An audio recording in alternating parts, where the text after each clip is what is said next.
Maoist നേതാവ് മുരളി കണ്ണമ്പള്ളിയുടെ വീട്ടിൽ NIA raid. Ernakulam തേവയ്ക്കലിലെ വീട്ടിലാണ് റെയ്ഡ് നടന്നത്. രാവിലെ 6:15 വീട്ടിലെത്തിയ NIA സംഘം കതക് പൊളിച്ചാണ് അകത്ത് കയറിയത്. 6 മണിക്കൂർ നീണ്ട റെയ്ഡിന് ശേഷമാണ് സംഘം മടങ്ങിയത്.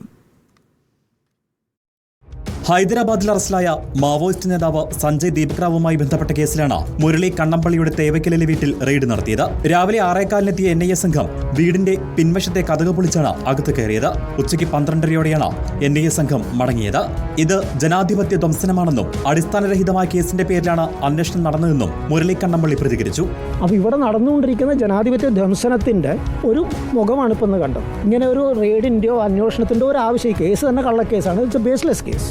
അപ്പോൾ ആ തരത്തിലുള്ള കള്ളക്കേസുകൾ ഉണ്ടാക്കി ആൾക്കാരെ ഉപദ്രവിക്കുക എന്നാണ് ചെയ്യുന്നത്. അതാണ് ഇപ്പോൾ നടന്നിരിക്കുന്നത്. ഇനി അതിന്റെ നിയമപരമായിട്ടുള്ള കാര്യങ്ങൾ എന്താണെന്ന് വെച്ചാൽ ഞങ്ങൾ തീർച്ചയായിട്ടും ഞാൻ ചെയ്യുന്നതായിരിക്കും. മുരളി കണ്ണമ്പള്ളി ഉപയോഗിച്ച ലാപ്ടോപ്പ്, പെൻഡ്രൈവുകൾ, മകന്റെ ലാപ്ടോപ്പ് എന്നിവ ഹൈദരാബാദിൽ നിന്നെത്തിയ NIA സംഘം പിടിച്ചെടുത്തു. കഴിഞ്ഞ മാസം കളമശ്ശേരി NIA ഓഫീസിൽ വെച്ച മുരളിയെ ചോദ്യം ചെയ്തിരുന്നു. പെൻഡ്രൈവ് എന്ന് പറഞ്ഞു കഴിഞ്ഞാൽ അവർക്കത് സാമാന്യ ബോധം ഉണ്ടെങ്കിൽ ഒന്ന് കുത്തി നോക്കി അറിയാവുന്നതാണ്. ലാപ്ടോപ്പിലാകട്ടെ ഞാൻ കളക്ട് ചെയ്തിരിക്കുന്ന ഇപ്പോൾ ഒരു പുസ്തകത്തിന് വേണ്ടിയുള്ള തയ്യാറെടുപ്പിലാണ് ഞാൻ. അപ്പോൾ അതിനുവേണ്ടി ശേഖരിച്ച വിവരങ്ങളൊക്കെ തന്നെയാണ് ലാപ്ടോപ്പിലുള്ളത്. അപ്പോൾ ഇതൊക്കെ വേണമെങ്കിൽ അവർക്ക് നോക്കി തന്നെ അപ്പോൾ തന്നെ തീരുമാനിക്കാവുന്ന കാര്യമാണ്.